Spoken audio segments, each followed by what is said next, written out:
अनंत टीदे refresh हमी। अयोध्येत श्रीरामाची प्राणप्रतिष्ठा होणार आहे। त्यानिमित्तानं केंद्रीय मंत्री नारायण राणे यांनी आज सिंधुदुर्ग जिल्ह्यातील वेंगुर्लेमधील श्रीदेवी सातेरी मंदिरात स्वच्छता अभियान राबवलं। देशभरात अयोध्येच्या राम मंदिराची चर्चा आहे। लोक भारावून गेले आहेत। 500 वर्षात जे शक्य झालं नाही ते आता 2024 मध्ये शक्य झालंय। हा वेगळा आनंद आहे। 22 जानेवारी आम्हा सर्व भारतीयांसाठी इतिहासात सुवर्णाक्षरांनी लिहून ठेवा असा दिवस। इथे पक्ष, जात, धर्म यांचा प्रश्न नाही। आपल्या प्रभू श्रीरामाची प्रतिष्ठापना होत आहे याचा आनंद सर्वांना असायला पाहिजे असं प्रतिपादन केंद्रीय मंत्री नारायण राणे यांनी वेंगुर्ला येथे बोलताना केलं। भाजपतर्फे आयोजित मंदिर स्वच्छता अभियानात आज मंत्री नारायण राणे यांनी वेंगुर्ला येथे सहभाग घेतला। त्यावेळी उपस्थितांना मार्गदर्शन करताना ते बोलत होते।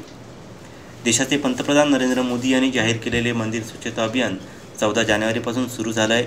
त्या पार्श्वभूमीवरती आज 21 जानेवारी रोजी वेंगुर्ला येथील श्री सातेरी मंदिर येथे केंद्रीय मंत्री नारायण राणे यांनी भाजपतर्फे आयोजित मंदिर स्वच्छता अभियान कार्यक्रमामध्ये सहभाग घेतला।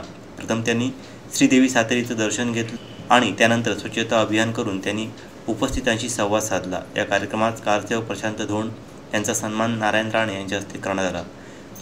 ग्रामदैवत श्रीदेव रामेश्वर मंदिराच्या उर्वरित बांधकामासाठी निधी मिळावा अशा आशयाचे निवेदन यावेळी ट्रस्टतर्फे राणे यांना देण्यात आलं। 500 वर्षापूर्वी काय, 200 वर्षापूर्वी काय, किती आले, काय कोणी हल्ले केले, काय विस्फोट झाला, शेवटी हे मंदिर असत पडून होतं। बाबरी मशीद तिथे होती। 2014 साली देशाचे पंतप्रधान माननीय नरेंद्र मोदी झाले आणि मोदी साहेबांनी त्या ठिकाणी राम मंदिर बनवायचा निर्धार केला। कोर्टात गेल्यानंतर कोर्टाच्या आदेशाप्रमाणे राम मंदिर उभं राहिलं। उद्या 12/20ला प्राणप्रतिष्ठा आहे। आपण सर्व भारतीयांच्या आयुष्यातील अतिशय सुवर्णाक्षराने लिहावं अतिशय असा आनंदाचा क्षण आहे। आपल्या रामाचं, आपल्या देवताचं मंदिर उभारलं जाते आपल्या भारतात, आपल्या जागेत, आपल्या भूमीत। आनंदच वेगळा आहे। तसंच आपल्या देशातले लोक, हिंदू संस्कृतीचे लोक धार्मिक आहेत। आज जे मी वातावरण पाहतोय, जिथे मी पूर्ण देशभर फिरतोय, गेल्या आठवड्यात राजस्थान वरून मी आलो, नंतर साऊथला तामिळनाडू, कर्नाटक करत आलो। सगळीकडे एकच चर्चा, अयोध्याचं राम मंदिर पूर्णत्वास जात आहे, पूजा होणार आहे 22 तारीखला, याची चर्चा आणि लोक भारावून गेले। नुसतं आनंदी होणं वेगळं आणि भारावून जाणं वेगळं। लोक भारावून गेले।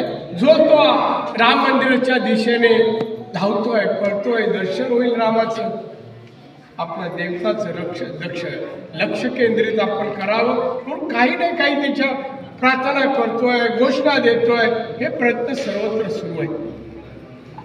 जसं आता राजांनी सांगितलं की नाटक किंवा नाटिका बसवण्यात आल्यात, ऐका, जरूर ऐका। तो इतिहास आहे, आपला इतिहास।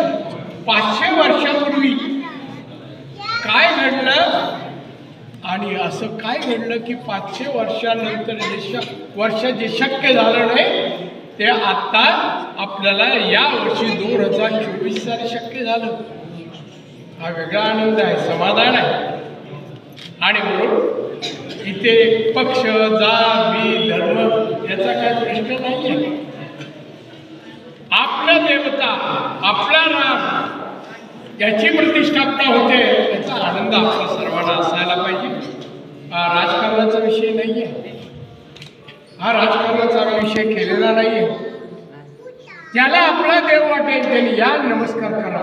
देवळात कुठेही येऊन जेवलेला नाही आहे, फक्त याच लोकांना प्रवेश आहे, याच लोकांनी नमस्कार करावा असं कुठे नाही। सगळ्यांनी नमस्कार करावा, आशीर्वाद मागावे आणि मिळाले तर कृतज्ञ भावाने विनम्र भाव देव आपल्या देवासमोर, एवढंच मला असं वाटतं।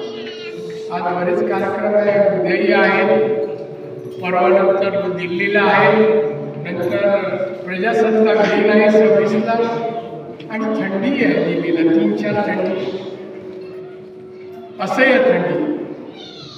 तर हे सर्व अतिशय चांगलं आहे वातावरण जिल्ह्यात आहे, राज्यात आहे, देशात आहे. हे वातावरण घडायला कारणीभूत तुम्ही सगळे तुम्ही सगळे आलात, एकत्र आला नाही तर मी इतका आलो असतो आणि काम केलं, स्वच्छता केली असती गेलो असतो.